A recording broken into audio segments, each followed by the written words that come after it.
We all have a story to tell. A gem of wisdom, a little tale, or just something to make you laugh. Do you want to hear some? Then welcome to Anecdotes.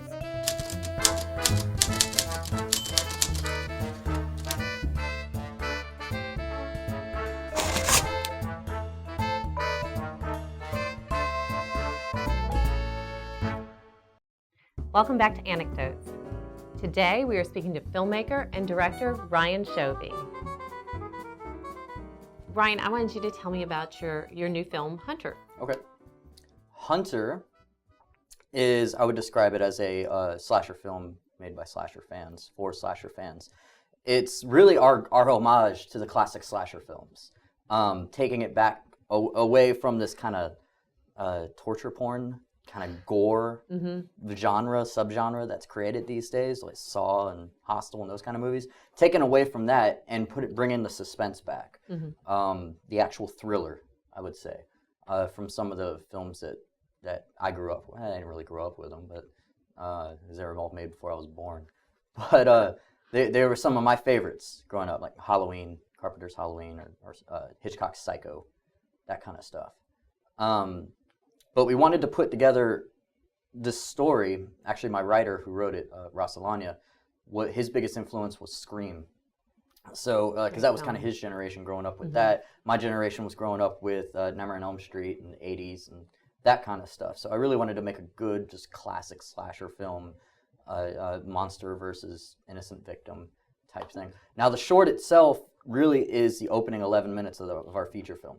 So we're using that to kind of create funding and interest to create the rest of the film. So it kind of ends on a cliffhanger. But so our hero, unfortunately, doesn't prevail. But which is interesting. Right. But it's Well, how long is the feature going to be? The feature's, it's a 95-page script, so it's going to be a good 95-minute movie. Full length. We wanted to make it pretty short, but not too short. Not too long. Wanted to make it a good classic slasher. Again, we went with we figured out how long was Halloween. Halloween was around 90 minutes, 100 minutes, somewhere in there. So that was kind of our jumping off point. Well, what is your favorite horror film? My favorite horror film is Nightmare on Elm Street. Why? I would say the biggest reason was because it affected me so much as a child. I remember being in the 12, 13-year-old years and waking up in the middle of the night and running to my parents' bedroom and having to sleep on the floor because I was scared to sleep. Right, because you can't wake up. Right. In Nightmare on Elm Street. That is the scariest part. Kind of interesting. But and it was crazier because I have very vivid dreams, and my dreams are insane. People cannot decipher my dreams, apparently.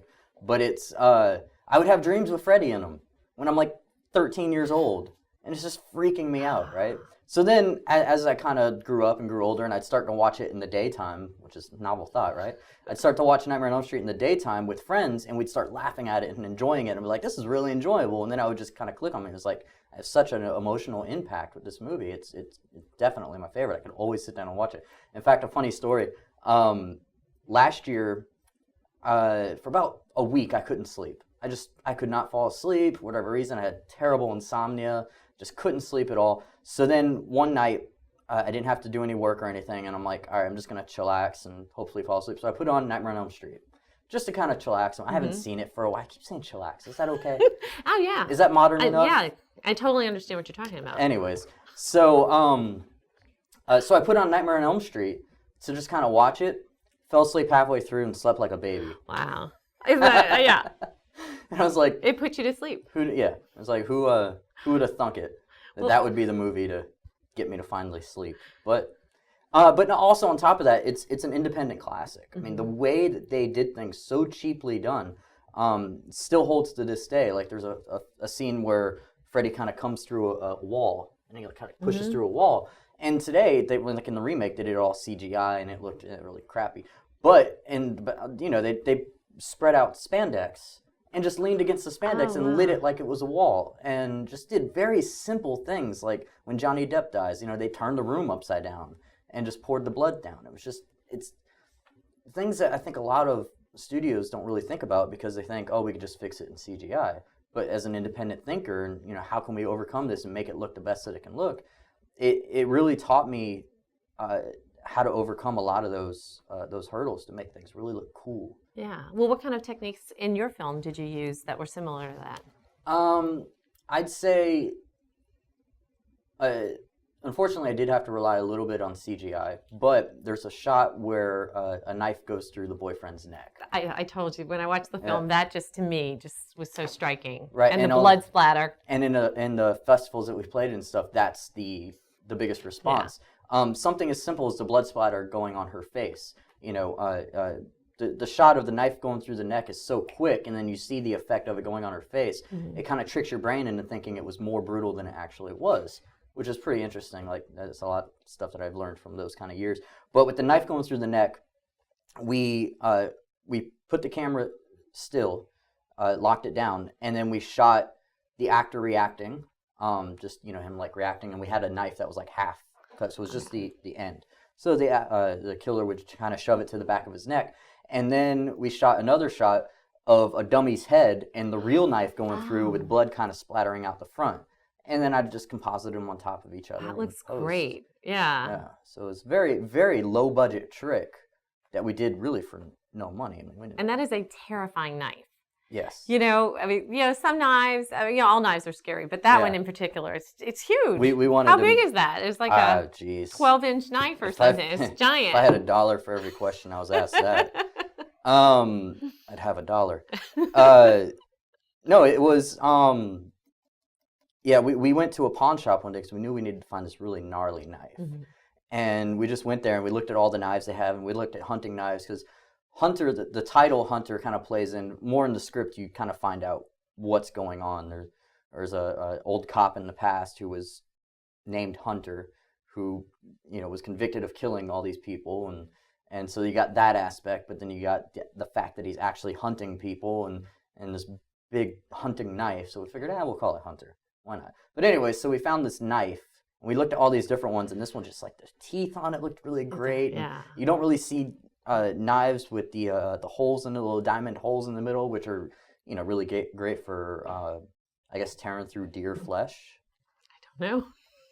I don't know. I mean, I don't do it, but it has a purpose, right? I guess it has a physical purpose, right. But and if you're going to be a slasher, then that's ideal. It seems like I would want a knife that would scare somebody. So like we have a great shot of like our actress standing at the door, and then the knife comes through the door. It's like I just imagine that with this knife. It's like it's perfect. It's just such a gnarly, brutal looking knife. Yeah. So we had to get that. Unfortunately, it's not easy to replicate and make it to where it has the mechanisms to where it like folds into itself, because it has those holes in it, and so we have to rely on other ways of around that. But yeah, that's great. We just found it in the pawn shop for like, I don't know, $50. Wow, something like that.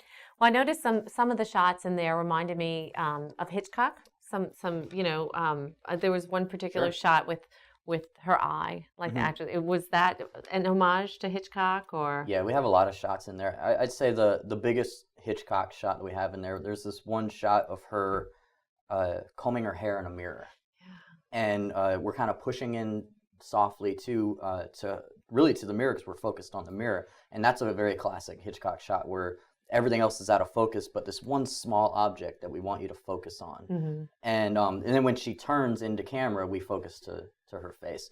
That's a very, very, very classic. I think he's done that in a lot of his films. And you had a shower scene. We did have a shower scene, so that, which Psycho, of course. Wanted to make sure to be up here, and which the beauty of Psycho is he did all this stuff without showing any nudity, all these different shots. So we kind of wanted to kind of replicate that a little bit, and really pull off that she's really in the shower, obviously. Yeah. But yeah, there's a lot of Hitchcock influence in the way that I shoot things. I would say in this particular short, there's a lot of John Carpenter shots. There's a lot of Kubrick shots that we have. Like there's this one nice shot of the feet of the killer walking, and we're just kind of following in front of him. And that's a classy Kubrick shot that he did, a very low angle or low to the ground shot, like he did in The Shining a lot. John Carpenter does a lot of like Dutch angles and just really interesting zoom ins and things like that. But the eye shot in particular, where and I'm not going to tell you where it's at. You have to watch the film to see where this amazing eye shot is. So if you don't see it in the beginning, just keep watching. But you have to watch for that one. you have So to. Everybody loves that shot. It's a great shot. It's a great shot. I mean, everybody comes away saying, "Wow, how did you do that?" It is a beautiful shot. I won't ask you how you did it because I Oh, want there's you a to give lot away of all of your secrets. there's a lot of interesting ways of pulling that off. But yeah, that was definitely influenced by Hitchcock. Yeah. And you know, a lot of I could go into other artsy reasons as to why that would happen, but I just thought it looked cool. So what sort of projects do you have coming up? What are you looking forward to in the future? This year, really what we're doing now is we're really trying to push Hunter as a feature film.